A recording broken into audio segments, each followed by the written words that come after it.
Olá, sejam bem-vindos à nossa terceira e última palestra desse segundo dia de Congresso Nacional de Ciências Médicas e da Saúde Online, o segundo CONACIMES. Como já me conhece, eu sou o professor Genielso Soares e tenho a honra agora de convidar o professor Ricardo Ferreira Nunes para ministrar a palestra que tem como tema o potencial de dependência de medicamentos psicotrópicos. Ele que é do Instituto de Educação Superior de Brasília, é doutor em Ciências Farmacêuticas pela Universidade de Brasília, mestre em saúde pela mesma instituição e graduado em farmácia generalista pelo Centro Universitário de Patos de Minas.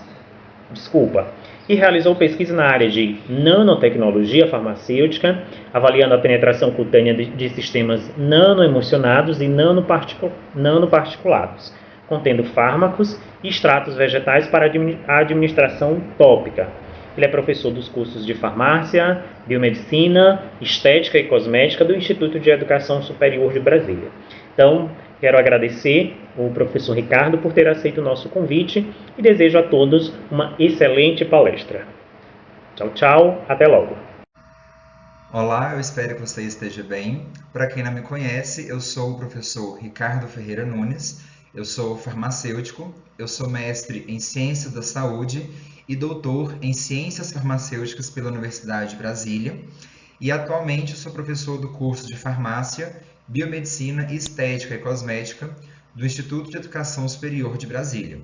Hoje eu vou falar um pouquinho para vocês sobre o potencial de dependência de medicamentos psicotrópicos.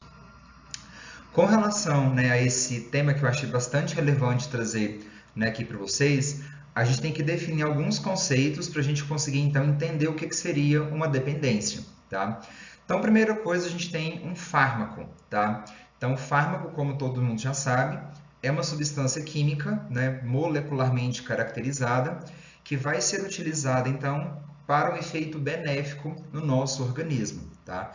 Então, aqui a gente tem um exemplo da molécula de paracetamol, que é um fármaco analgésico e antitérmico, que é amplamente empregado aí na terapia, tá? E para a gente não confundir com o que seria droga, tá? Porque quando a gente fala, por exemplo, de dependência, a gente sempre remete esse nome primeiro de droga ao invés de fármaco, tá? Porque a droga ela também é uma substância química, só que quando é utilizada no nosso organismo, o objetivo dela é ter um efeito maléfico, tá? Então aqui a gente tem, por exemplo, a molécula do LSD, que é a dietilamina do ácido lisérgico, tá? Nesse caso, esse tipo de substância, que é uma anfetamina, ele é um tipo de droga proscrita, ou seja, no Brasil é proibido a comercialização desse tipo de substância, tá? E aí, nesse caso, o tema da palestra de hoje é sobre medicamentos que podem causar dependência. Então, o medicamento é a forma de apresentação do meu princípio ativo, a apresentação do meu fármaco. Nesse caso, então, vai ser um efeito benéfico que eu quero com esse medicamento. Só que os medicamentos que são prescritos, são drogas lícitas, nesse caso, elas também podem causar dependência, assim como uma droga ilícita, tá? Então, só para não confundir o que seria uma substância lícita e uma substância ilícita. Das ilícitas, elas não podem ser prescritas e nem comercializadas no Brasil, tá? Porque é considerado um crime, é como se fosse um tráfico de drogas. Já as lícitas, nesse caso, então, nós vamos ter o fármaco em sua forma de apresentação, que é o medicamento.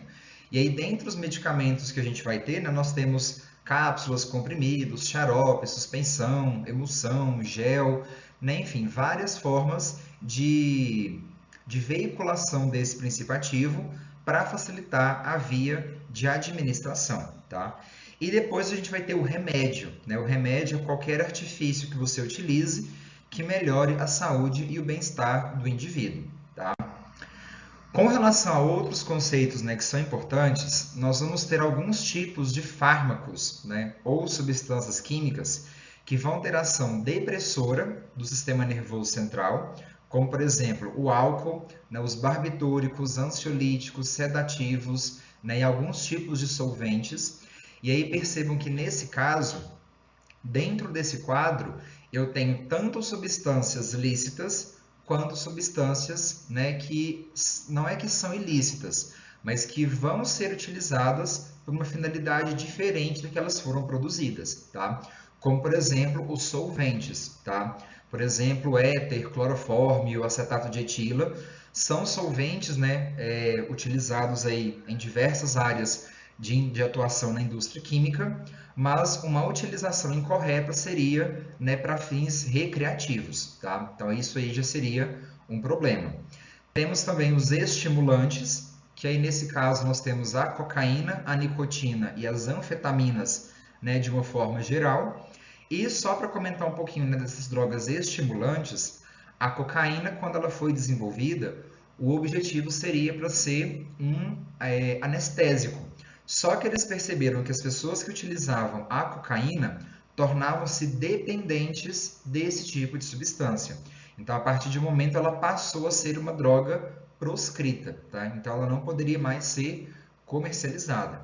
E o que a indústria farmacêutica fez? Ela então pegou essa molécula de cocaína, né, fez algumas modificações moleculares para que a gente então tivesse outros tipos de anestésicos que não causassem dependência, como por exemplo a lidocaína. Tá? Então são moléculas aí semelhantes, mas a lidocaína já não tem mais essa capacidade de causar dependência. Tá?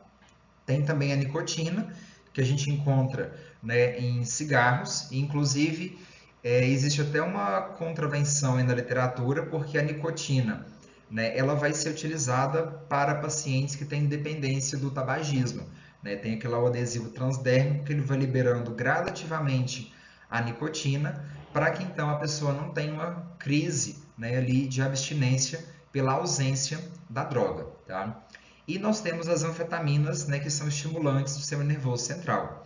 E nós temos algumas outras que são perturbadoras, né? Elas causam então uma alteração da nossa realidade, tá? Então a gente tem, por exemplo, o uso da maconha e do LSD, tá? Com relação à intoxicação, né, o que seria isso? Então, é causado pela ingestão, pela aspiração e introdução no organismo, acidental ou não, tá? Porque podem acontecer, por exemplo, alguns acidentes, como por exemplo com alguma substância, né, que ela derramou em algum local, e aí você vai ter um contato com aquela substância e você vai se intoxicar com ela. Então, nesse caso, seria um uso acidental.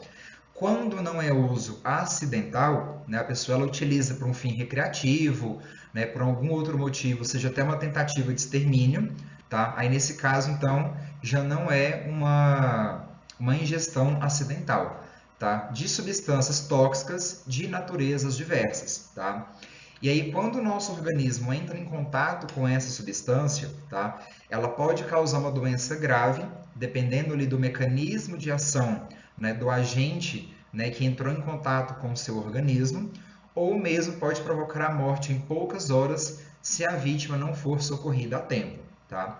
Então, aqui só um quadro mostrando para vocês alguns tipos de princípios ativos, né, que são fármacos, eles são utilizados aí na terapêutica, são drogas prescritas, né, os médicos prescrevem aí para o tratamento de diversos tipos de patologias, e nós temos algumas que apresentam, né, uma alta dosagem e uma baixa potência, tá? E nós vamos ter algumas que apresentam baixa dosagem, ou seja, são doses bem pequenas, mas que têm uma potência muito elevada, tá? Destacando-se então a digitoxina, varfarina, clonidina, digoxina, o minoxidil, né? As pessoas utilizam o minoxidil atualmente pela via tópica, né, para o tratamento de alopécia, mas no início, quando ele foi desenvolvido, que era um antihipertensivo, seria uma dose muito pequena e ele tem uma potência muito elevada, tá?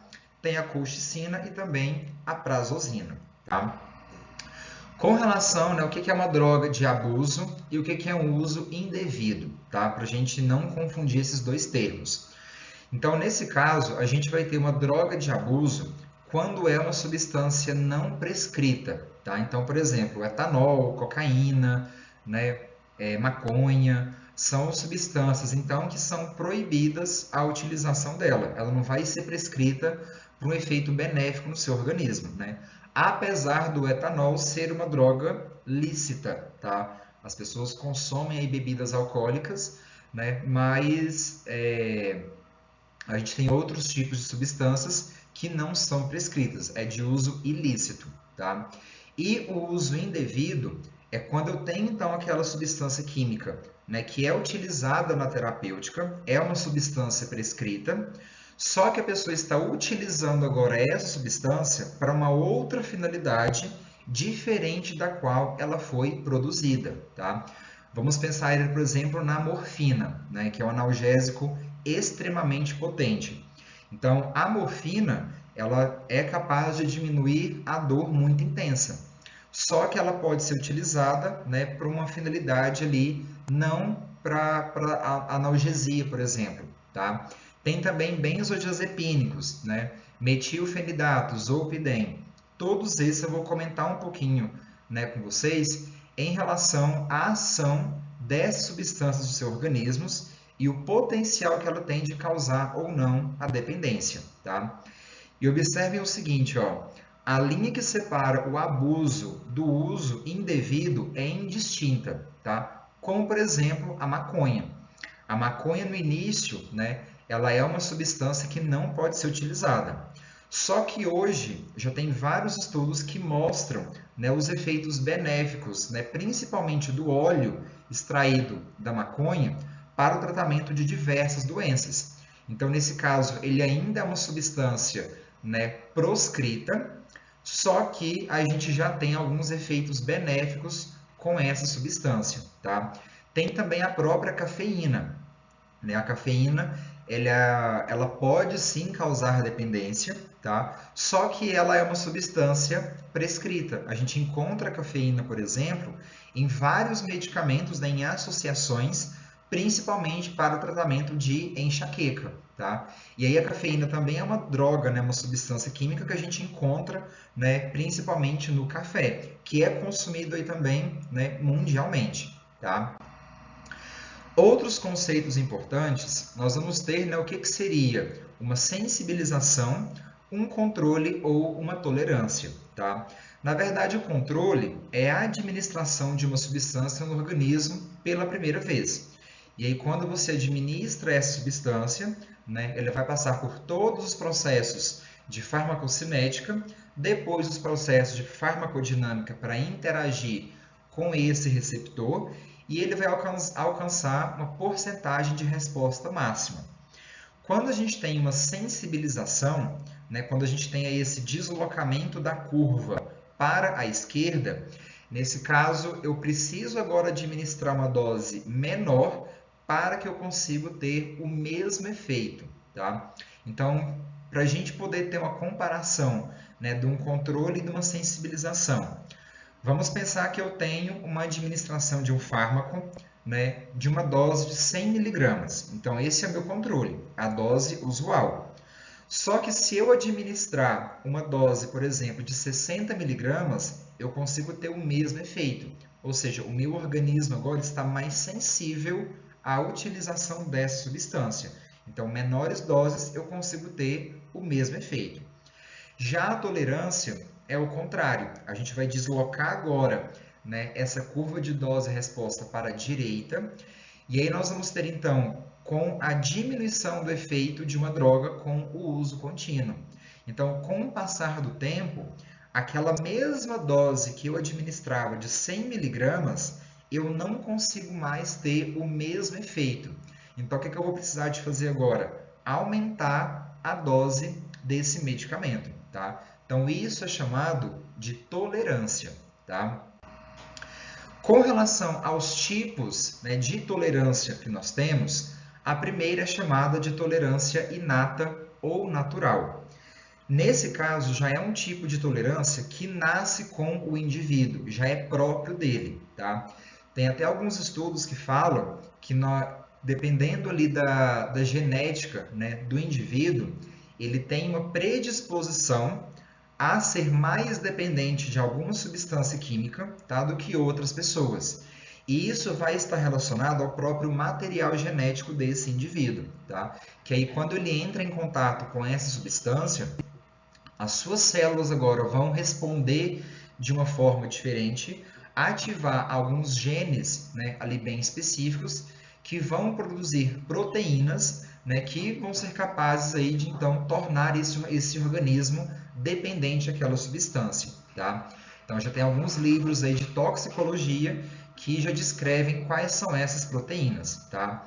Uma delas é chamada de delta-FOSB, tá? Essa delta-FOSB, ela é uma proteína, né, que é produzida em certos casos quando o organismo ele entra em contato com alguma substância, né, muito estranha e vai ter um potencial de causar dependência, tá?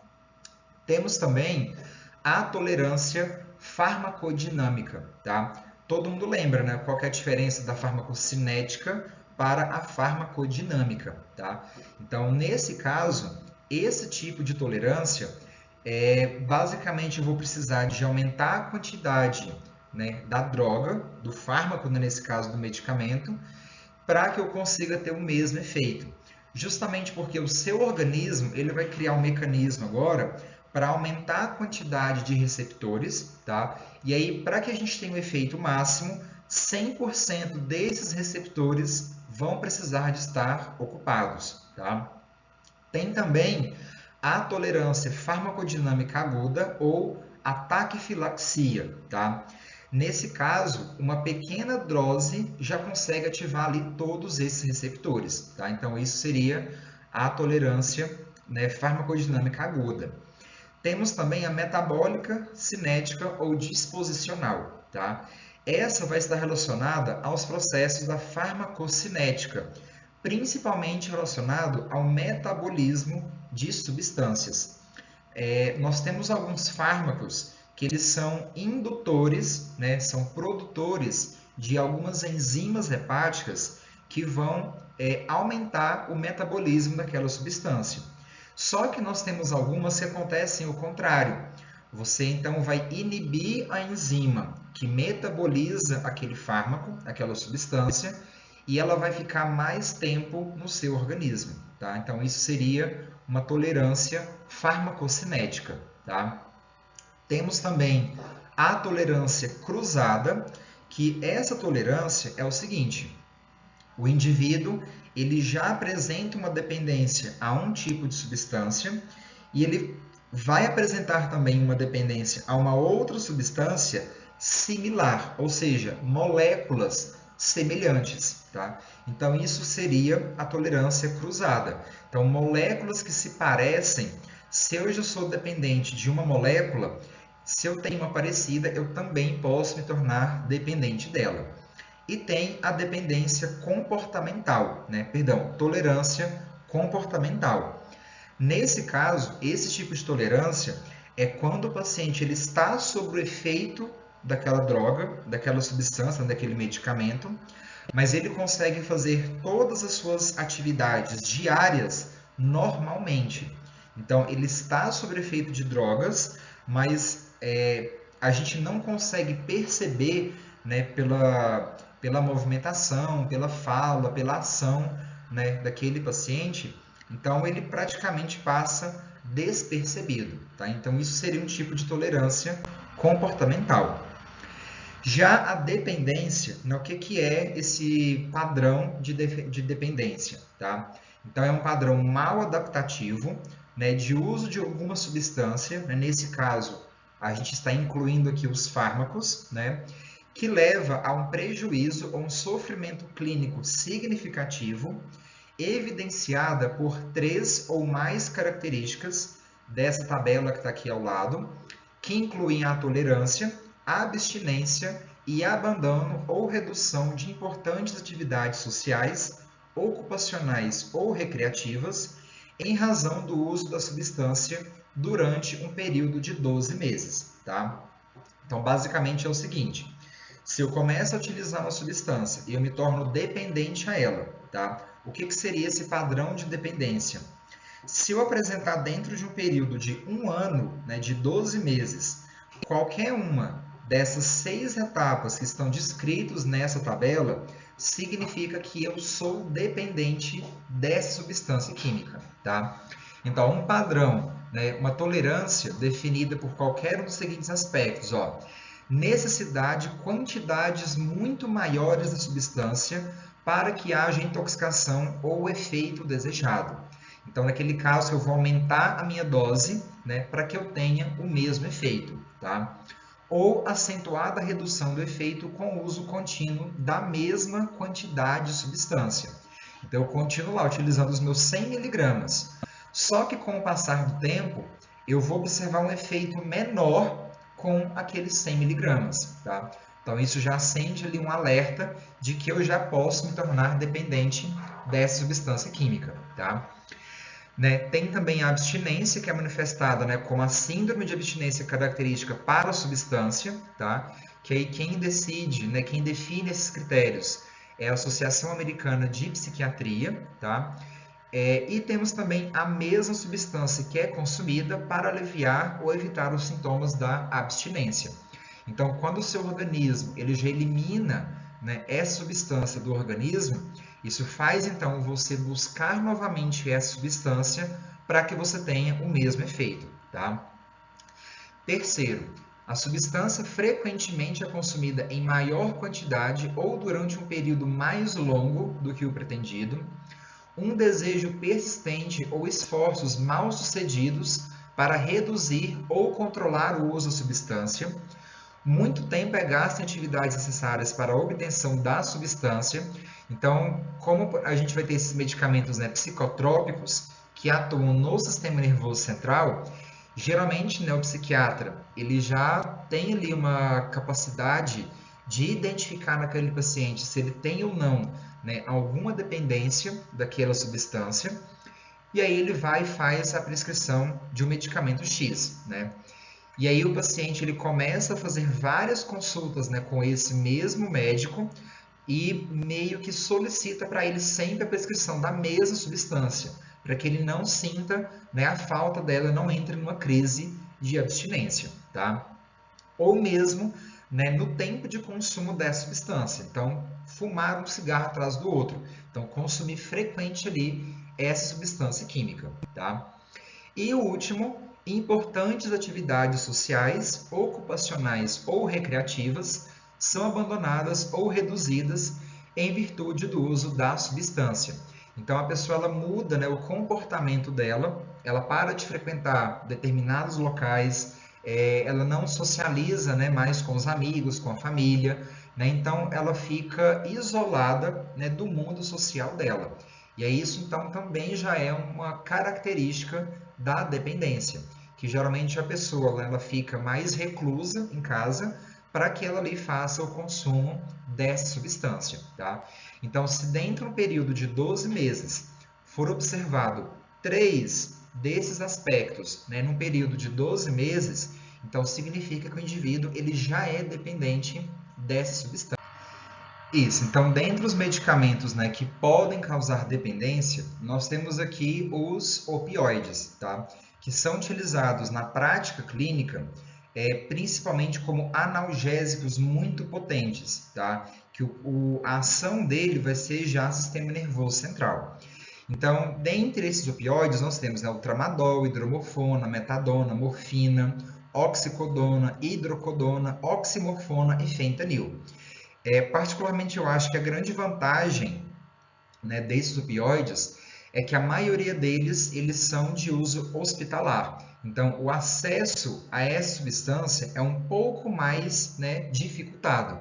Então, a pessoa tem mais dificuldade de ter acesso a essa substância química, tá? E como que eles podem causar dependência no nosso organismo, tá? Basicamente, nós temos aqui o mecanismo A e o mecanismo B. O mecanismo A é o que acontece fisiologicamente no nosso organismo, tá? Então, o nosso corpo, ele já produz ali algumas encefalinas endógenas, né, que são substâncias que têm uma leve ação analgésica. Então, os neurônios GABAérgicos, né, o que é um neurônio GABAérgico? É um neurônio que produz, né, um neurotransmissor chamado ácido gama-aminobutírico. Esse GABA ele é um neurotransmissor inibitório do sistema nervoso central. E esses neurônios GABAérgicos vão provocar a inibição de neurônios dopaminérgicos, ou seja, de neurônios que produzem a dopamina. E a dopamina, né, ela também é um neurotransmissor do nosso organismo que está associado principalmente à recompensa, à sensação de prazer e bem-estar, tá? E esses neurônios, né, dopaminérgicos, né, eles vão ser inibidos pelos neurônios GABAérgicos. Então, o GABA, ele vai lá, produz, né, o neurônio produz o GABA, e esse GABA, como ele é inibitório, tá, ele vai, então, bloquear, inibir esse neurônio dopaminérgico. Então, a quantidade de dopamina que vai ser produzida lá no núcleus accumbens, né, que é o nosso local de recompensa, vai ser uma produção muito pequena, tá? Então, esses neurônios GABAérgicos podem ser inibidos por encefalinas endógenas, que provocam a modulação local da liberação de neurotransmissor na terminação nervosa GABAérgica. Então, essas encefalinas que o nosso organismo produz vai diminuir a quantidade de GABA que é liberado, tá? E ao final nós vamos ter, né, uma liberação bem pequena de dopamina, relacionado com a recompensa. Já quando você utiliza, então, um opioide de uso exógeno, né? Então, você vai fazer um tratamento, você está com uma dor muito intensa, você utiliza esse opioide, a administração vai diminuir a liberação do GABA e vai desinibir os neurônios de recompensa dopaminérgicos. Então, ao final desse processo, nós vamos ter uma liberação muito significativa de dopamina, tá? Então, esse prazer, esse bem-estar causado pelos opioides exógenos vai ser muito mais intenso, tá? Então, esse é o mecanismo pelo qual o nosso organismo pode se tornar dependente desses fármacos opioides, tá? E aí, nesse caso, qual que seria a forma correta, né, para você tentar reduzir esse potencial de dependência? Primeiro, que o paciente tem que ter indicação para o uso dessa substância, tá? Então, o médico, o prescritor, ele realmente tem que ter uma justificativa para o uso desse opioide. Segundo, fazer o uso de uma dose correta para esse paciente, para que ele não receba, né, uma dose superior à que ele necessita. E depois que ele for, né, terminar o tratamento, ele retirando essa dose gradativamente. Porque se for uma retirada muito abrupta, tá, o paciente pode ter uma crise, né, e aí ele vai se tornar, nesse caso, dependente muito dessa substância, tá? Então, fazer um desmame, né, desse fármaco ao longo do tempo, tá? Para que não seja uma retirada abrupta, tá? Próximo, nós temos os benzodiazepínicos e os barbitúricos, tá? Então, os benzodiazepínicos, né, que são utilizados aí principalmente para pacientes que têm, né, insônia, têm ansiedade. Então, nós vamos ter o alprazolam, bromazepam, clonazepam, né, que principalmente eu acho que é o predominante, né, dessa classe, que é o Rivotril. Tem o diazepam e o lorazepam. Lembrando que todos eles pertencem à mesma classe terapêutica, né? O mecanismo de ação é praticamente igual. O que vai mudar, nesse caso, são as moléculas que vão se diferir um pouco e, consequentemente, a interação dela com os receptores, tá? Nesse caso, já os barbitúricos, né, eles são utilizados, né, então, o fenobarbital, que é conhecido como Gardenal, principalmente então para pacientes que são epiléticos, né, têm ataques de epilepsia, então eles são depressores do sistema nervoso central, tá? E qual que é o mecanismo pelo qual o nosso organismo pode se tornar dependente, né, dessa substância? Então, como os benzodiazepínicos e os barbitúricos, aumentam a eficiência de vias GABAérgicas, o uso crônico, ou seja, o uso por um longo período de tempo dessas drogas, pode induzir infrarregulação dessas vias por um mecanismo compensatório, tá? Então, por isso que eu falo, as pessoas ficam nessa de utilizar benzodiazepínico, né, todos os dias ali para dormir, fala que só dorme com medicamento. Isso já é um sinal de que você já está dependente dessa substância, tá? Então, por isso que eu sempre aconselho, Tá com insônia, tá com algum problema para dormir, tá com uma ansiedade, né? Procura então um psiquiatra, converse com ele, tá? Peça um acompanhamento psicológico com, né, um psicólogo, com um terapeuta. Comece então com medicamento com doses, né, menores, até o seu organismo, né, se ajustar com essa substância, tá? E por algum motivo, caso você tenha sucesso no tratamento, né, e você não precisa mais fazer utilização dela, vai então retirando a dose gradativamente, tá? Para realizar ali uma diminuição gradual da substância do seu organismo, tá?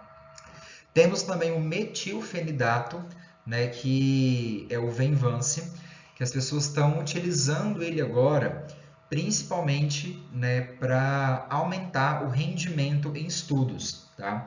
Tem até algumas pessoas que estão chamando o metilfenidato agora de um doping intelectual, que a pessoa ali ela toma o medicamento, dá ali os seus 30 minutos, né, o tempo de início de ação do fármaco, e aí a pessoa começa a estudar e ela fica, né, naquele ritmo ali muito concentrado, muito intenso, né, de estudos para absorver o máximo de conhecimento possível, tá? Esse metilfenidato ele foi desenvolvido, né, principalmente para pacientes que têm TDAH, então algum déficit de atenção e hiperatividade, e o mecanismo de ação desse fármaco, ele estimula então receptores alfa e beta adrenérgicos ou a liberação de dopamina e noradrenalina de terminais sinápticos de uma forma indireta, tá? Com relação à dependência dessa substância, então na literatura a gente tem ainda algumas controvérsias com relação ao uso do metilfenidato, tá? Mas os autores, né, que defendem essa ideia falam o seguinte: como esse metilfenidato ele é um derivado das anfetaminas, as anfetaminas têm um potencial muito elevado de causar dependência no nosso organismo, tá? Então, acredita-se que por ele pertencer à mesma classe de substância, tem uma grande possibilidade, então, de que com o uso crônico dessa substância, você também vá se tornar dependente dela, tá?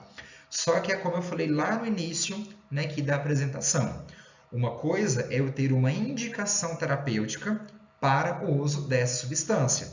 Então, a pessoa vai utilizar o metilfenidato porque ela realmente apresenta ali um transtorno de déficit de atenção. Outra coisa é eu buscar essa substância química por conta própria, sem acompanhamento de um médico, tá? E fazer a utilização dela ali da forma que eu achar que é melhor, tá? Então, nesse caso, não façam isso, tá? Dentre as principais reações adversas, nós temos então redução de apetite, né? Isso só para vocês observarem, né, que essas reações adversas vão estar relacionadas ao uso das anfetaminas, tá? Então a gente tem, por exemplo, fenproporex e anfepramona, né, que são substâncias inibidoras do apetite, que são utilizadas para pacientes que têm obesidade, que aí a pessoa não sente mais fome. Então, obviamente, por isso que ela emagrece.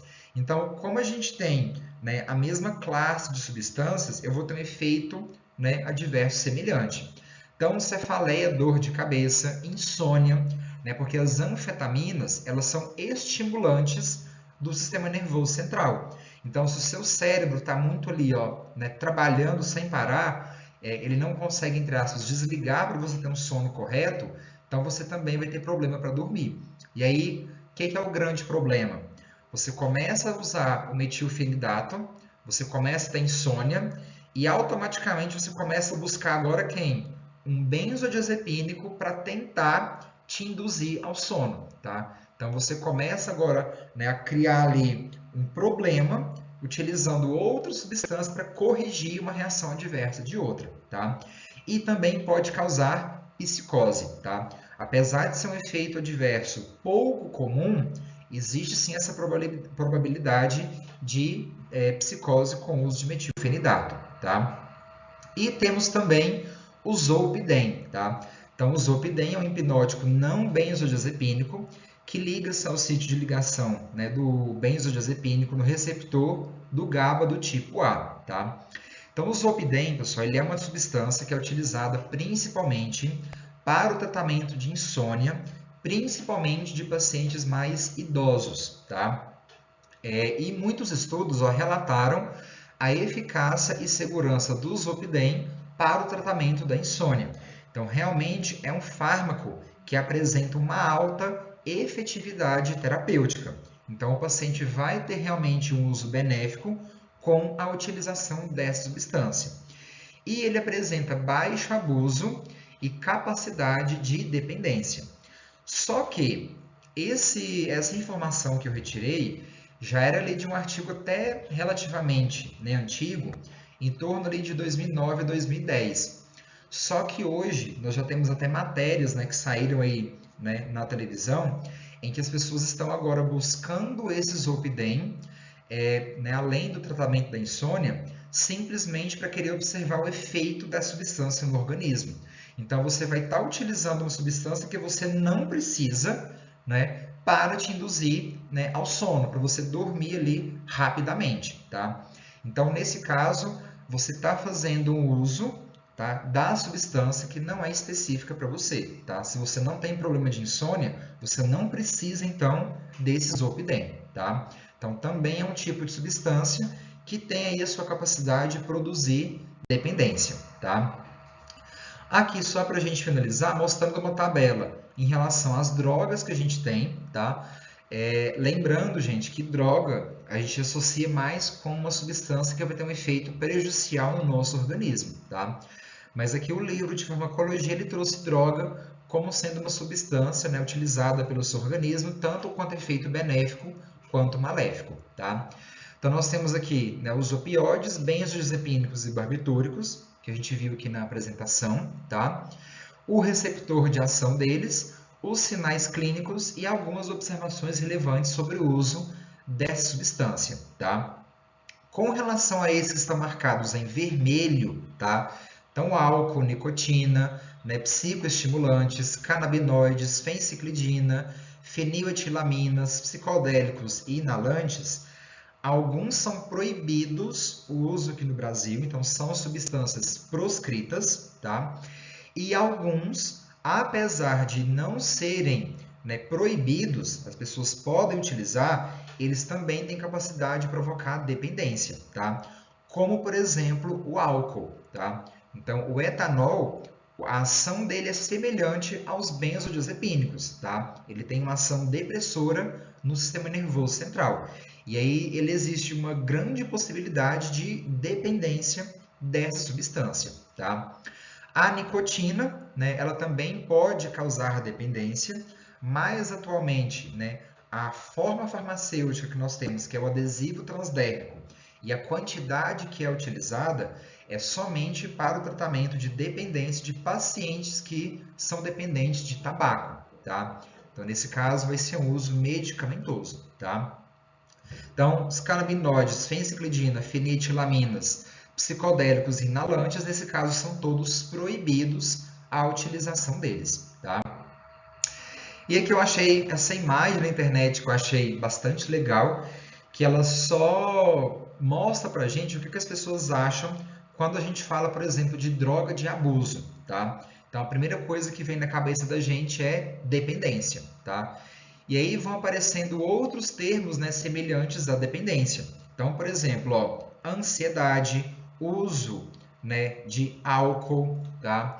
Então, abuso de drogas, alcoolismo, compulsão, as anfetaminas, tá? Então, vício, tabaco, então, reabilitação, heroína, tá? Então, heroína, o crack, cocaína, metanfetamina, tá? Todas essas são drogas que são proscritas, não são utilizadas na terapêutica, porque tem uma alta capacidade de causar dependência, tá? Então, muito obrigado aí pela sua participação, pela sua presença, por me ouvir aqui um pouquinho, tá? Espero que você tenha gostado. Se porventura você ficou com alguma dúvida e precisa entrar em contato comigo, eu tenho meu e-mail institucional, que é ricardo.nunes@iese.edu.br, e se você quiser me seguir nas redes sociais, e me mandar um direct para tirar alguma dúvida, bater um papo, pode me seguir lá no Instagram, então @prof. Ricardo Nunes, e tem aí uma boa noite, boa tarde, bom dia, e até uma próxima. Excelente. Parabéns ao Dr. Ricardo pela excelente palestra. Em nome de toda a comissão organizadora do CONASIMES 2022, eu agradeço por ter aceito o nosso convite. E por hoje encerramos a nossa programação. Quero agradecer a todos que acompanharam conosco este segundo dia de evento. Lembrando que amanhã nós teremos o nosso terceiro e último dia de atividade, com palestras ocorrendo no horário da noite, no turno da noite. E vocês são todos convidados a participarem conosco. Então, lembrando que o evento ainda conta com inscrições abertas, né? Quem se inscrever depois pode assistir posteriormente as palestras que já ocorreram, tendo em vista que essas ficarão disponíveis na plataforma, para que você possa assistir ou revisar, caso deseje. Então, é isso. Desejo a todos bom descanso. Tchau, tchau e uma excelente noite.